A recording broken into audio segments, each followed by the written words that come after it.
लेकिन आज वक्त पे दिल टूटा है। आज नीतीश कुमार ने दिल टूटने का और छल्ली छल्ली करने का काम किया है। जो भीड़ है, कल मेरी मंदिर, मेरे मठ, मेरे गुरुद्वारे, मेरे गिरजाघर पर आंच ना आए, उसके लिए ये लड़ाई आज लड़ रहे हैं। मेरा मधेपुरा, मेरा सुपौल, मेरा सहरसा, मेरा अररिया, मेरा कटिहार, लुंगी में घूमते हुए मधेपुरा बाजार में, सहरसा बाजार में, नरपतगंज के नरहुआ बस्ती में आप पहचान ही नहीं पाइएगा कि हिंदू है कि मुसलमान। हम इस तरह रहते हैं। दादाओं दादाओं ने जब दिया अपने आने वाली नस्ल को, तो तीसरा लेने वाला होता कौन है?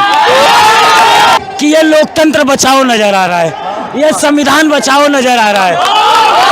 अभी आप देख रहे हैं मिल्लत टाइम्स और मैं हूं जोहान। अभी पटना के गांधी मैदान में है और यहाँ पर लाखों की तादाद में मुसलमान आए हुए हैं अपने वक्फ को बचाने के लिए, अपने संविधान को बचाने के लिए।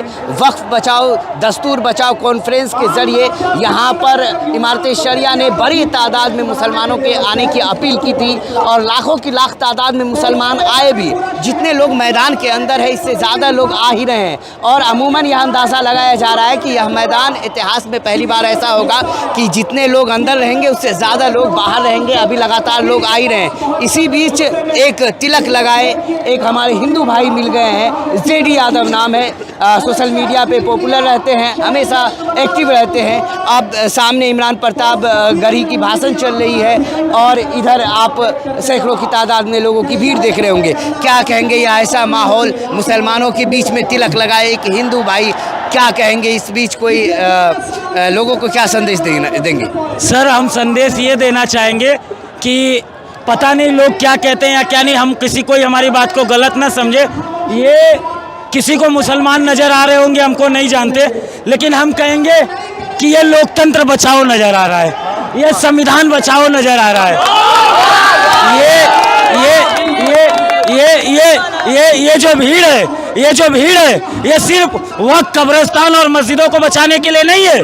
ये जो भीड़ है, कल मेरी मंदिर, मेरे मठ, मेरे गुरुद्वारे, मेरे गिरजाघर पर आंच ना आए, उसके लिए ये लड़ाई आज लड़ रहे हैं।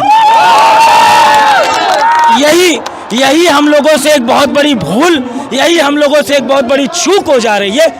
एक मीडिया, उसको मीडिया कहिए या दूसरी तरह की मीडिया कहिए, उसका सिर्फ और सिर्फ लक्ष्य ये कि ये दिखाना कि ये मुसलमानों का जद्दोजहद है, ये मुसलमान लड़ाई लड़ रहे हैं। सर, एक बात हम कहना चाहेंगे, एक बात हम जानना चाहेंगे, किसी के मजहबी, किसी के मस्जिद, किसी के मंदिर या किसी के मठ पे किसी का अधिकार तो नहीं होना चाहिए।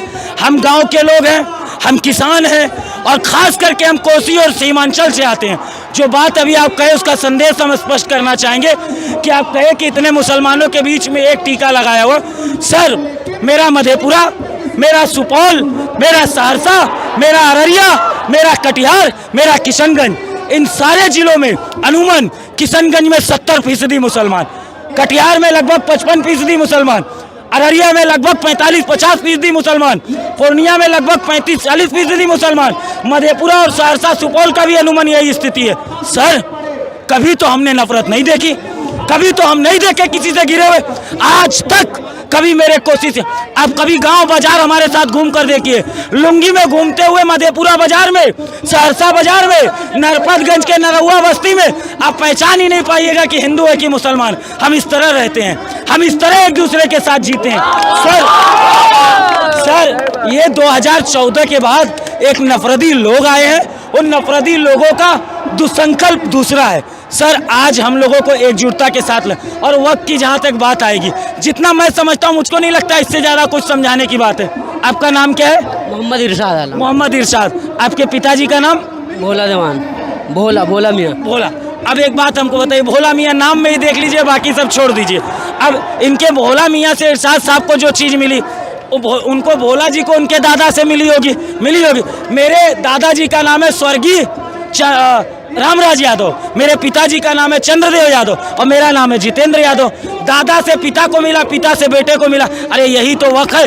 बाप दादाओं दादाओं ने जब दिया अपने आने वाली नस्ल को, तो तीसरा लेने वाला होता कौन है? कौन होता है? और रह गई बात वक्त की, सिर्फ वक्त पे मत आइए, 3 तलाक पे आइए, आप NRC CA पर आइए, आप कई अमेंडमेंट बिल पर आइए। सर किसान का आप वापस कर देते हैं क्योंकि वहाँ जाट लड़ रहा था, क्योंकि वहाँ गुजर लड़ रहा था। ऐसा लग रहा है सीडी भाई, इतने सारे लोग आए हैं। मोदी सरकार कहते हैं, कोर्ट में उनके मंत्री कहते हैं या उनके वकील कहते हैं कि कई लाखों मुसलमान से सजेशन लिया गया, उसके बाद यह एक्ट लाया गया। फिर इतने लोग विरोध में क्यों है? सर ये किसी से सलाह नहीं लिए। सर ये किसान की बिल पास करते हैं तो किसानों से नहीं पूछते हैं। सर किसानों की बिल काट किए। सर राकेश टिकैत किसान नेता है, पंजाब के 70 संगठन है जो किसान नेता है। मेरे बिहार में किसान नेता नहीं है। APMC मंडी खत्म कर दी गई है, हमारे यहाँ पैक्स सारी चीजें कर दी गई, हमारे यहाँ किसी को किसी चीजों से लेना देना नहीं है। अब हम ये आपके माध्यम से आप जो बात कह रहे हैं उसको हम बताने की कोशिश करेंगे कि सर ये मुसलमान से किससे पूछे थे? ये शाहनवाज साहब से पूछे थे आपके, और मुख्तार अब्बास नकवी साहब से पूछे। अरे उनसे भी पूछते तो वो इनको सलाह सही देते। आज उनकी पूछ कहाँ है? आपको कहीं पर आपको शाहनवाज जी या आपको कहीं मुख्तार अब्बास नकवी जी आज नजर आ रहे हैं? सर उनको ऐसे गंदे कहते हैं ना कूड़ेदान में फेंक दिया गया, और उसी तरह ये नीतीश कुमार को वो फेंक देंगे। मैं ये लिखकर आज कागज और कलम से दिख रहा हूं। चाचा तो मुसलमानों के हमदर्द बना करते थे। बीजेपी हालांकि मुसलमानों को भाव भी नहीं देती है, जो नेचुरल चीज़ है राजनीतिक में, ऐसा वह करके भी अपना वोट बैंक बना रही है। तो ये चाचा का जो कहा जाए एक चौकीदारी है मुसलमानों पर, वो खत्म होती नजर आ रही है। मुसलमान अब विरोध कर रहे हैं चाचा का। विधानसभा चुनाव में क्या होगा? चाचा का आप जहां तक बात करिएगा, फिर मैं इनकी तरफ से बोल रहा हूं, फिर मैं अपने लोगों की तरफ से बोल रहा हूं। चाचा एक अच्छे नेता थे। कब? जब चाचा ने 2005 से सरकार ली और चलाने का काम किया। चाचा ने कभी सांप्रदायिक ताकतों से समझौता नहीं किया। जब सांप्रदायिक ताकत उन पर हावी हुई तब उन्होंने गठबंधन तोड़कर उनको आंख से आंख मिलाने का काम किया। इन्होंने हमारे जो मदरसा के शिक्षक हैं उनको कहीं ना कहीं वेतन देने का काम, बहुत अच्छी चीजें, लेकिन आज वक्त पे दिल टूटा है। आज नीतीश कुमार ने दिल टूटने का और छल्ली छल्ली करने का काम किया है, जो उनको अक्तर बहुत सारी कोचाधामन की सीट आप किशनगंज में देख लीजिए, लेसी सिंह जी की धमदाह में देख लीजिए। सर ऐसी ऐसी जदयू की सीटें जहां पर मुसलमानों के वोट के बिना ये नहीं जीत पाते। ये उन्हीं की ताकत पर ऐसे दर्जनों विधायक है जो जीतते हैं। सर इस बार नीतीश कुमार जी आपसे माफी मांगेंगे।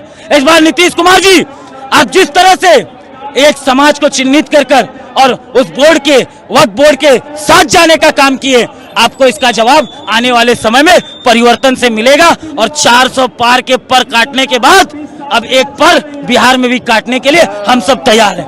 400 पार का पर काटने के बाद बिहार में भी अब विधानसभा चुनाव से पहले जो यह राजनीति है, यह राजनीति अब अलग रुख लेती दिखती है और मुसलमानों की बड़ी तादाद अब नीतीश कुमार के विरोध में लगातार खड़े नजर आ रहे हैं। यह लगातार तस्वीरें आप देख रहे होंगे, जितने लोग आपको मैदान में नजर आ रहे होंगे उससे ज़्यादा लोग मैदान के बाहर भी है। लोग आ रहे हैं, जा रहे हैं।